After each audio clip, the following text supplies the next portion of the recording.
रामा सेठानी को गहने पहनने का बहुत शौक था। गले में सोने की जंजीर, हाथों में मोटी मोटी चूड़ियां और कानों में बड़े बड़े झुमके हमेशा पहने रहती। उनके पति इसके लिए सदैव उन्हें टोका करते।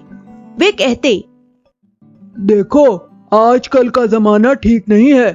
घर में भले ही सोने की इतनी चीजें पहन लो, परंतु घर से बाहर निकलते समय तो इन्हें उतार कर रख जाया करो। इन्हें पहनकर बाहर जाना खतरे को निमंत्रण देना है। पता नहीं कब किस मुसीबत में फंस जाओ तुम।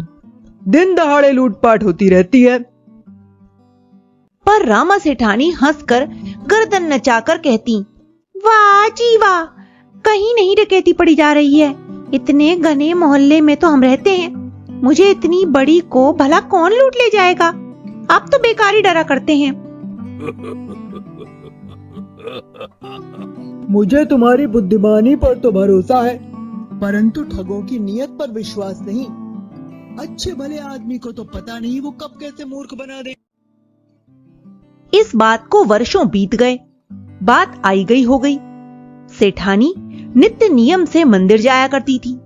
वहां भगवान से वे प्रतिदिन यही प्रार्थना करती कि उनका घर धन वैभव से भरा रहे, व्यापार खूब फले फूले।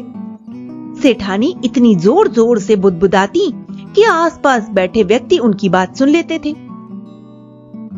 मंदिर में आने वाले साधु संतों से भी वे यही आशीर्वाद मांगा करती। मोहल्ले भर को यह पता लग गया कि सेठानी के मन में अधिक से अधिक पैसा पाने की बड़ी लालसा है। एक दिन किसी ने सेठानी का दरवाजा खटखटाया। दरवाजा खोलने पर उन्होंने पाया कि गेरुए वस्त्र धारण किए हुए साधु वेशधारी 3 व्यक्ति वहां खड़े हैं। माँ, कुछ भिक्षा देंगी? उनमें से एक साधु बोला, हाँ हाँ जरूर। कहकर सेठानी अंदर भागी और खूब सा आटा ले आई। पर दूसरे व्यक्ति ने मना कर दिया और कहने लगा, हम तो साधु हैं, अपरिग्रही हैं, इतने सारे आटे का क्या करेंगे। हम तो केवल उतना ही भिक्षा लेते हैं जितनी कि हम एक दिन में आवश्यकता अनुसार खा पाएं। आप हैं भी तो 3 व्यक्ति, यह तो अधिक नहीं है। रामा सेठानी बोली। तब बीच में खड़े जटाजूटधारी साधु की ओर इशारा करके दूसरा व्यक्ति बोला, माँ, ये हमारे गुरुजी हैं। ये तो अन्न ग्रहण नहीं करते। हम भी दिन में एक बार ही थोड़ा सा खाते हैं। रामा ने पूछा, तुम्हारे गुरुजी अन्न नहीं खाते हैं तो फिर क्या खाते हैं? ये हिमालय पर तपस्या करते हैं। 4-6 वर्ष बाद कभी नीचे उतरते हैं। वायु ही इनका भोजन है। रामा उनकी बातें सुनकर सोचने लगी कि जरूर यह कोई पहुंचे हुए योगी हैं। तत्काल ही उसके मन में यह बात याद आ गई कि यदि इनकी कृपा हो जाए तो वह संपत्ति बढ़ा सकती है। अतएव वह हाथ जोड़कर उनसे बोली, महाराज, धन्य है आप, मुझे भी अपनी सेवा का सौभाग्य दीजिए ना। उत्तर में शिष्य ने कहा, गुरुजी तो 12 वर्ष से निरंतर मौन धारण किए हुए हैं, इसलिए उत्तर मैं ही दिए देता हूं। इन जैसे पहुंचे हुए सिद्ध योगी आपकी सेवा क्या लेंगे? हाँ, यदि आपकी कोई मनोकामना हो तो वे अवश्य पूरा कर देंगे। सेठानी ने उसकी बातों पर विश्वास कर लिया। अब उसका लालच बढ़ गया। वह बोली, महाराज, आपके दर्शन से ही मैं कृतार्थ हो गई। मैं ठहरी बाल बच्चे वाली। आज की महंगाई के जमाने में गुजारा करना भी कठिन हो जाता है। यदि आपकी कृपा हो जाती तो। एक शिष्य महाराज की ओर देखता हुआ बोला, महाराज प्रसन्न है आप पर। बताइए किस रूप में आप पर कृपा करें। इस पर सेठानी गदगद होते हुए बोली, अरे महाराज, पहले अंदर तो आइए, आसन और जल ग्रहण कीजिए। तीनों अंदर आ गए। सेठानी ने उन्हें आदर पूर्वक बिठाया, मीठी वाणी से उनका सत्कार किया, फिर उनसे धन की वृद्धि की याचना करने लगी। इस पर एक शिष्य बोल पड़ा, आपके पास जो भी धन और सोना हो उसे ले आइए। एक घड़ा और उसका ढक्कन भी ले आइए। गुरुजी आपके सामने ही अपनी मंत्र तंत्र विद्या से उसे बिना छुए ही 2 गुना कर देंगे। सेठानी चिंतित होते हुए बोली, पर स्वामी जी, सेठ जी तो इस समय बाहर गए हैं। तिजोरी की चाबी उन्हीं के पास रहती है। मैं क्या करूं? ओह, तो फिर हम चले। उठते हुए एक शिष्य बोला। इतना अच्छा अवसर बेकार ही हाथ से निकल गया, यह सोचकर सेठानी दुखी हो ही रही थी कि सहसा उसकी निगाह अपने हाथ में पड़ी हुई सोने की चूड़ियों पर गई। उन्होंने तीनों को रुकाते हुए कहा, महाराज रुकिए रुकिए, मेरे पास इस समय थोड़ा सा सोना है, इसको ही दिए देती हूं। शिष्य ने पूजा का सामान और घड़ा आदि लाने के लिए कहा। सेठानी दौड़ दौड़ कर सारा सामान लाती रही। घर में उसका एक किशोर पुत्र रोहित भी था। उसे यह सब अच्छा न लगा। उसने इन सब के लिए मां को मना भी किया, पर सेठानी ने उसे यह कहकर डांट दिया कि तुम अभी बालक हो, सिद्धों के चमत्कार को तुम नहीं समझते। शिष्यों ने दीपक जलाया, धूप बत्ती जलाई। गुरुजी स्पष्ट स्वर में मंत्र बोलते रहे और हाथों से जादू टोना करते रहे। तब सेठानी के ही सामने एक शिष्य ने सोने का हार, चूड़ी, कुंडल, अंगूठी आदि सभी घड़े के अंदर डाल दिए। दूसरे ने ढक्कन लगाकर उसके मुंह पर कसकर कपड़ा बांध दिया। 10 मिनट तक वे फिर न जाने क्या क्या पाठ करते रहे। तब एक शिष्य बोला, मां, कल प्रातःकाल नहा धोकर पूजा करके इस घड़े को खोलना। आपको गुरु जी का चमत्कार दिखाई देगा। आपका सौभाग्य है जो महाराज आप पर इतने अधिक प्रसन्न हुए हैं। तीनों विदा लेकर चले गए। उन्होंने न सेठानी के घर अन्न खाया, न उनसे कोई और वस्तु ही ली। सेठानी उनकी निस्पृहता से बहुत प्रभावित थी और सोच रही थी कि आज के जमाने में ऐसे साधु कहां मिलते हैं। उधर रोहित को चैन न था।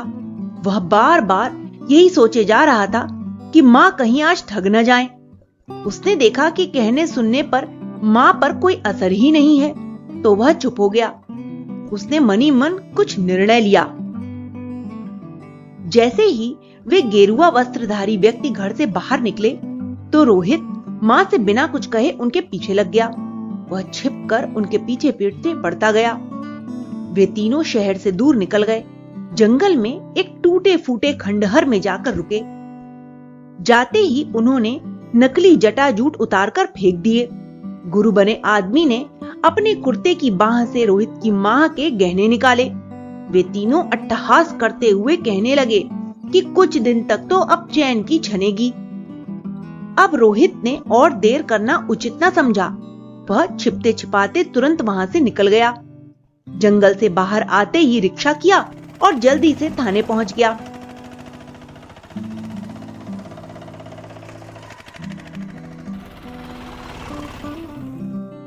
वहां उसके दोस्त प्रभात के पिताजी इंस्पेक्टर थे। उन्होंने ध्यान से रोहित की सारी बातें सुनी।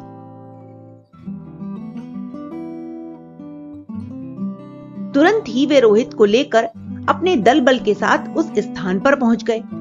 उन तीनों आदमियों को तो सपने में भी यह आभास न था। वे नशे में धुत पड़े हुए थे। पुलिस को सामने खड़ा पाकर वे हक्के बक्के से रह गए और आए बाएं बकने लगे। उन्हें इतना अधिक नशा चढ़ा हुआ था कि उनके मुंह से ठीक से आवाज भी नहीं निकल पा रही थी। पुलिस ने उनके हाथों में हथकड़ियां डाल दी और ले जाकर थाने में बंद कर दिया।